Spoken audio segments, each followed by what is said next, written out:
तो इस कहानी की शुरुआत होती है सोफिया नाम की लड़की को दिखाने से, जो दरअसल एक शार्क की सर्चर थी।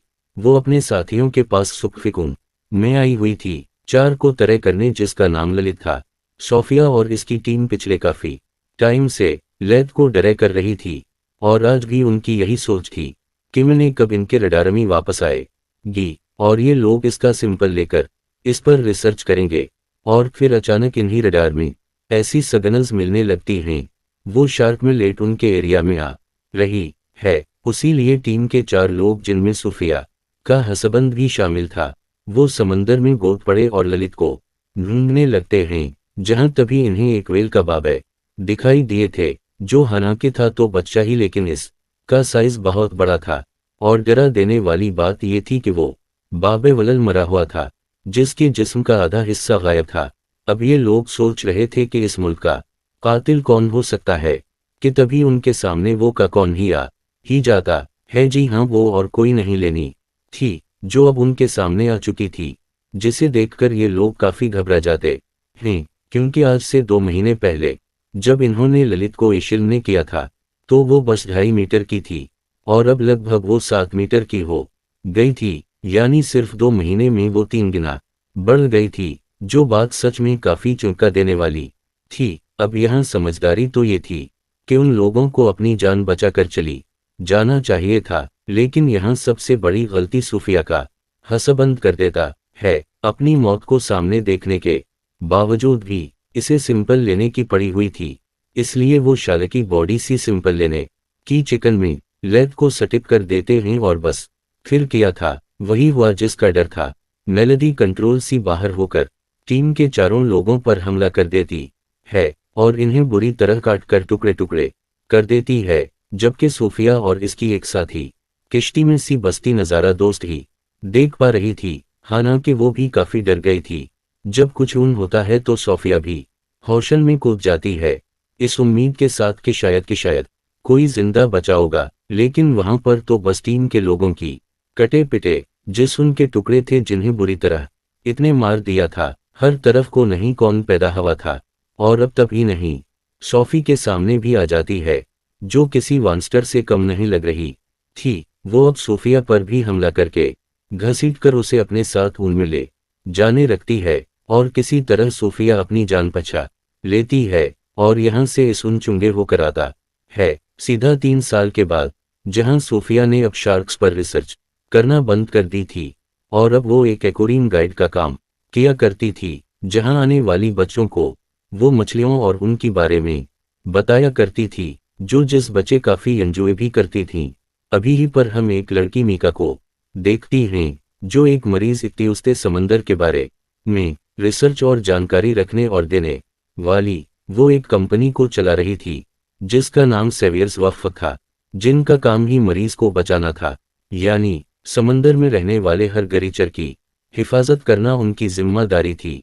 अम्मी का सोफी से जाकर मिलती है, जिसे वो अपने हेडक्वार्टर ले आती है, और इसे दिखा दी है किलिंग 4, जिस पर सोफिया कुछ साल पहले रिसर्च कर रही थी। वो कुछ ही टाइम में पेरिस के एक नेवर में आ रही है, यानी कि उनके शहर के ये रिवर में है, और बस पेरिस के रिवर में इंटर होने ही वाली। उसी लिए मीका यहाँ चाहती है कि सॉफ्ट को एशिलमीने करने में, जिस पर असूल फ़क़े की कहती है कि ये कोई बड़ी बात नहीं है।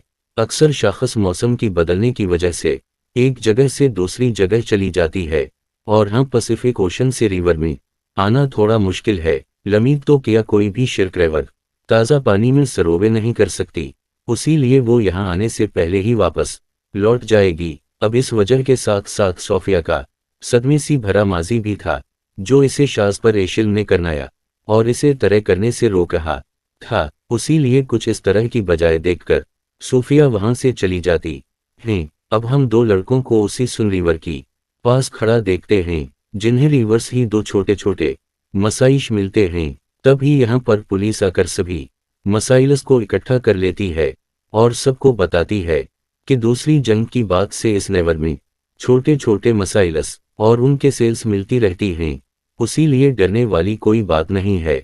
अब रात के टाइम मीका अपने एक दोस्त के साथ सनरिवर में आती है, जो यहाँ एक्सीडेंट की जांच करने आई थी, पर असल में वो तो ये शिलमीन करने आई थी कि क्या दिल्ली असरीबर में आ गई है, इसलिए मीका की दोस्त रेबर में कूद जाती है। यहाँ वो शार्क की बड़ी बड़ी पंजों के निशान देखती है, पर तभी पुलिस भी आ गई थी इन दोनों को पकड़ने के लिए, क्योंकि इस तरह किसी भी केस की इन्वेस्टिगेशन करना गैरकानूनी था। इसलिए पुलिस मक्का को पकड़ लेती है, जबकि इसकी दोस्त किसी तरह वहां से भाग नहीं गनीती है। अब हम सोफिया को देखते हैं जो इग्नियत को ट्रैक कर पा रही थी, और उसे पता चलता है कि सुन लीवर में आ चुकी है। अगली सुबह पुलिस इस आदमी की लाश ड्राइवर से नहीं कानते हैं, जिसकी कल रात कार एक्सीडेंट में मौत हो गई थी। अब लाश की हालत भी देखकर सब लोग काफी डरन चाहते हैं, क्योंकि इसकी दाइश का आधा हिस्सा गायब था। इसे देखने से साफ लग रहा था जैसे किसी बड़े से जानवर नहीं इसकी लाश को खाया है। अब यहाँ रिवर के बार ऑफिसर्स के साथ सुफियान और मीका में थी, और सूफिया साफ लफ्जों में इन्हें बता देती है कि ये काम और किसी का नहीं बल्कि नलत का ही है, और अब हमें शार्क को रोकना होगा अगर हम चाहते हैं कि नो किस तरह शार्क के हाथों पर। यहाँ मीका इस बात को गलत अंदाज में कुछ यूं समझ लेती है कि अगर हम चाहते हैं कि शॉर्ट लोगों को ना मारी तो हमें शार्क को मारना होगा।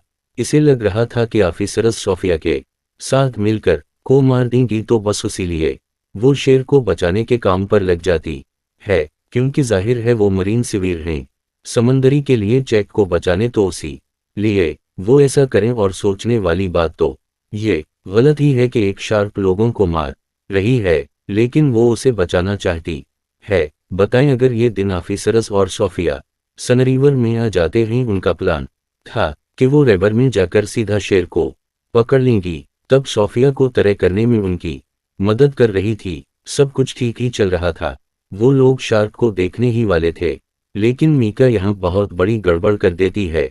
वो अपनी हैकर दो इसकी मदद से सोकेते ट्रैकर की सिग्नल्स को खराब कर देती है, जिससे कि अभी लोग चार को ट्रैक नहीं कर पाते। और इसे जाहिर है इन ऑफिसर्स के लिए बहुत बड़ा खतरा आ गया था। जो रिवर में गई थी परंटली नहीं जाती और अपना रूट बदलती है, जिसे ऑफिसर्स को अपनी जान बचाने का मौका मिल जाता है, और वो सही सलामत बाहर आ जाते हैं। और ये काफी सर्विस कंडीशन बन जाती है कि इस शहर के बीच बीच सनराइवर में मॉन्स्टर चार घूम रहे हैं। इसलिए ऑफिसर्स ये बात जाकर मेयर को बताती थी। मीर परेशान होती हुए कहती है कि कैसे भी करके वो शेर को रोकना होगा, क्योंकि कुछ दिन बाद उसी सुनलीवर पर एक बहुत बड़ा इवेंट होने वाला है, जिससे वो किसी भी सूरत में कैंसिल नहीं कर सकती। उसी लिए ऑफिसर्स मत को रोकने के बारे में सोचने लगती हैं, जबकि मीका एक वीडियो बनाती है और उसी खुफिया तौर पर कई सारी के पास दे देती है के बारे में बताते हुए कहती है कि गवर्नमेंट उसी और इस जैसी और भी शार्क्स को मारना चाहती है। उसी लिए हमें आगे आना होगा और इन्हें बचाना होगा, बेशक कि शार्क्स हम लोगों को खाए क्यों ना जाएं। फिर वो कहती है कि इसके लिए आज जब हमें पेरिस की कैटाकोम्ब में आना होगा। कैटाकोम्ब दरअसल पेरिस की नीचे बनाई गई एक टनल है जो पूरे पेरिस के नीचे फैली हुई है। अम्मी कम अपना पूरा प्लान अपने साथियों को बता तो देती है, लेकिन पहले ही इसकी एक दोस्त गर्ल इसके पास पहुंच गई। इन्हें इस खुफिया प्लान के बारे में सब कुछ बता देती, जहां उन लोगों को पता चला कि इस टाइम शार पेरिस की कैटाकोम्ब में यह है। फिर जैसे ही रात हुई, मीका इन मरीन इक्तियुसट के साथ कैटाकोम्ब आ जाती है कि सोफिया और ऑफिसर्स भी आ गई थीं, क्योंकि इन्हें भी मीका के प्लान के बारे में पता चल गया था। या ऑफिसर्स और इक्तियुसट की बीच बहस होने लगी। समीका कैटाकोम्ब में कूद जाती है, क्योंकि वो ये दिखाना चाहती थी कि सर्कस इंसानों की नहीं खतरनाक नहीं है। और फिर तभी वहां एक शार्क आ जाती है, जो तो नहीं थी, जिसके साथ वहां और भी कई सारी शार्क्स आ जाती हैं। और बस फिर किया था, शार्क ये साबित करती है कि सच में शार्क्स इंसानों के लिए बहुत खतरनाक है, और इंसानों को तो नहीं छोड़ती। वो मीका पर बुरी तरह हमला कर देती है और इसे बहुत बुरी मौत देती है, यानी उसके जिस्म के नए टुकड़े हो जाते हैं, जो देखकर सारे मरीज इक्तियुसट घबराते हुए इधर इधर भाग नहीं लगती हैं।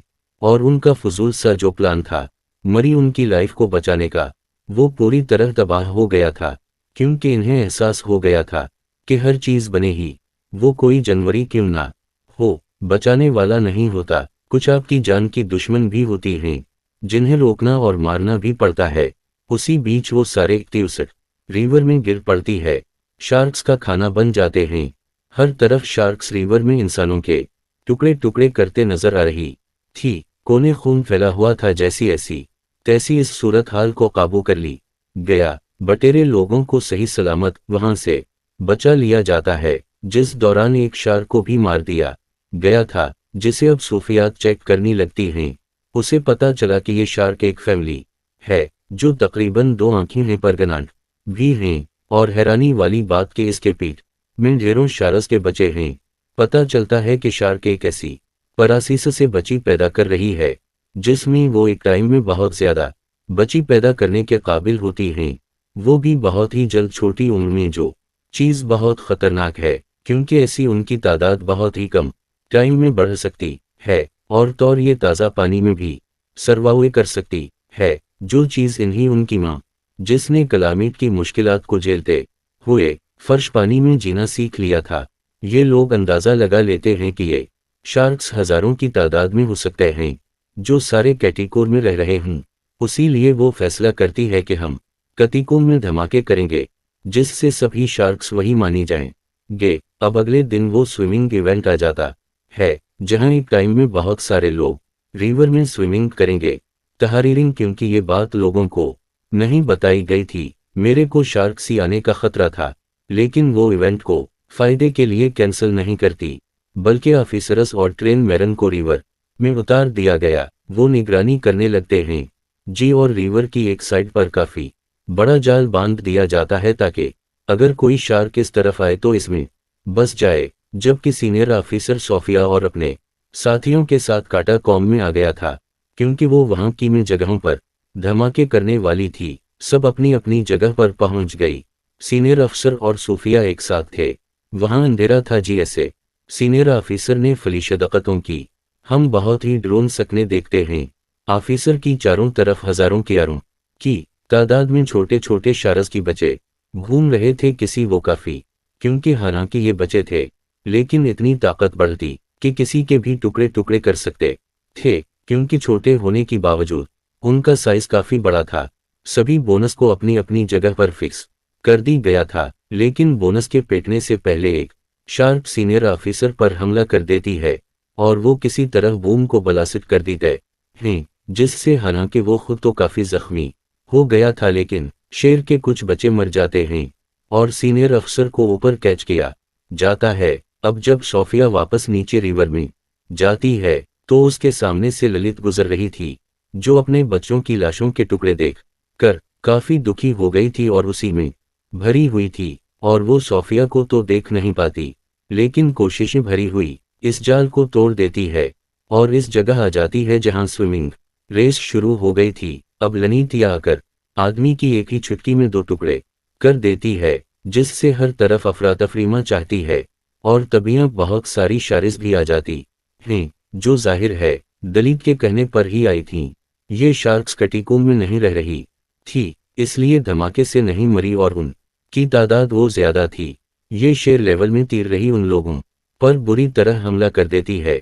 एक ही पल में रिवर खोनसीनाल हो गया। हर तरफ उनकी नाशों की टुकड़े टुकड़े बिखर गई थी। उसी के साथ यहाँ सबसे बड़ी गलती ये हुई कि अफसर ने पर्सी शूट कर दिया, आप जिसकी कुछ निशानी पानी भी पड़े मसाइलस पर लंच जाती है।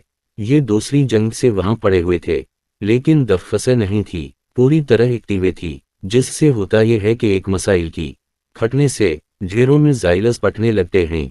ऐसा होते ही बड़े बड़े धमाकों के साथ वहां सुनामी जैसा सकने बन जाता है। वेवर का पानी हर तरफ फैल जाता है, जो अमीर के साथ साथ पेरिस की बहुत बड़े हिस्से को अपने साथ ले डूबता है, बहुत बड़ी तबाही बचाती है। सिर्फ सोफी और सीनियर ऑफिसर ही बचती हूँ, जो अपनी चाइना में तरफ तबाही को देख रही थी। आसपास लाशें और ढेरों शार्क्स घूम रही थी, और बताया जा रहा था कि ये शार्क्स सुनाने की वजह से एरिया में भी जा रही हैं, जिस वजह से वो पूरे कंट्री में ही पहन चुकी हैं। और सबसे खतरनाक बात, वो अब यहाँ से पूरी दुनिया में ये फैल जाएंगे और बहुत बड़ी तबाही लाएंगे, जिससे इंसानियत और दुनिया का नाम वाओ निशान मिट जाएगा, जो चीज़ बहुत खतरनाक है। और उसी दिल देना देने वाली अंदन के साथ ही ये कहानी अंदर बरियर यहीं पर ख़त्म हो जाती है।